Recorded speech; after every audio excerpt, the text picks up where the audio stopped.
राम जय जय राम। बोलो श्री राम जय जय राम।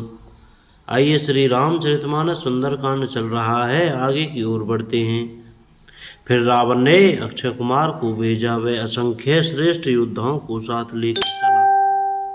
उसे आते देखकर हनुमान जी ने एक वृक्ष हाथ में लेकर ललकारा और उसे मारकर महाधवनी बड़े जोर से गर्जना की। उन्होंने सेना में कुछ को मार डाला, कुछ को मसल डाला और कुछ को पकड़ पकड़ कर धूल में मिला दिया। कुछ ने फिर जाकर पुकार की हे प्रभु, बंदर बहुत ही बलवान है, पुत्र का वध। सुनकर रावण क्रोधित हो उठा और उसने अपने जेठे पुत्र बलवान मेघनाथ को भेजा।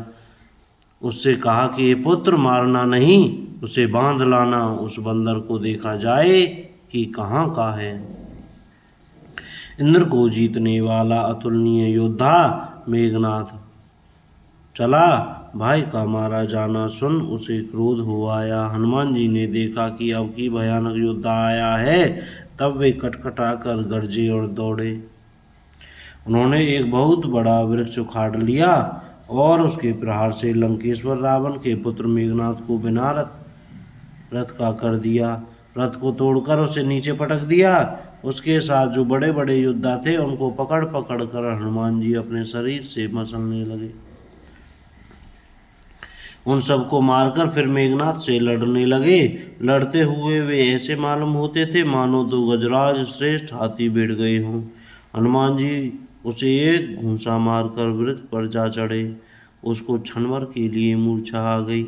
फिर उठकर उसने बहुत माया रची, परंतु पवन के पुत्र उससे जीते नहीं जाते। बोलो सीताराम। अंत में उसने ब्रह्मास्त्र का संधान प्रयोग किया। तब हनुमान जी ने मन में विचार किया, यदि ब्रह्मास्त्र को नहीं मानता हूँ तो उसकी अपार महिमा मिट जाएगी। उसने हनुमान जी को ब्रह्मबाण मारा, जिसके लगते ही वे वृक्ष के नीचे गिर पड़े, परंतु गिरते समय भी उन्होंने बहुत सी सेना मार डाली। जब उसने देखा कि हनुमान जी मूर्छित हो गए हैं, तब वह उनको नागपाश से बांध कर ले गया।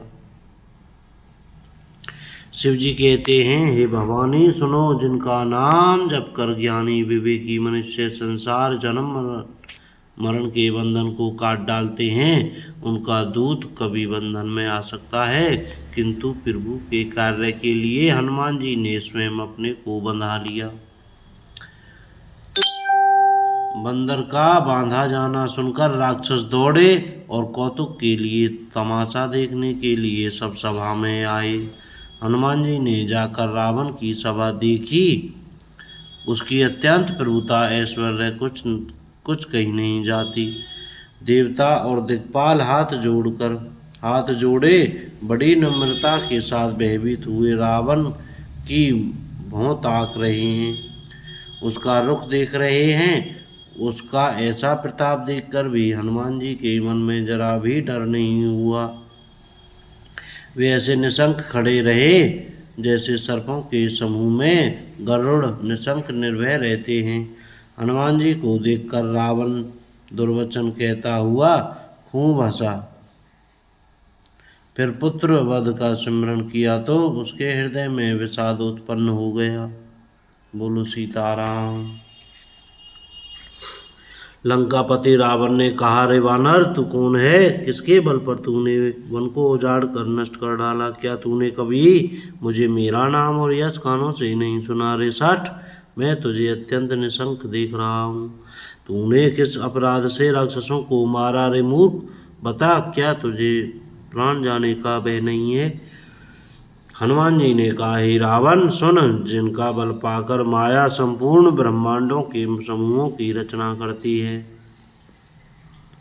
जिनके बल से हे दस शीश ब्रह्मा विष्णु महेश क्रम से सृष्टि का सृजन पालन और संहार करते हैं, जिनके बल से सहस्त्रमुख फनों वाले शेष जी पर्वत और वन सहित समस्त ब्रह्मांड को सिर पर धारण करते हैं, जो देवताओं की रक्षा के लिए नाना प्रकार की देह धारण करते हैं और जो तुम्हारे जैसे मूर्खों को शिक्षा देने वाले हैं, जिन्होंने शिवजी के कठोर धनुष को तोड़ डाला और उसी के साथ राजाओं के समूह का गर्व चूर्ण कर दिया,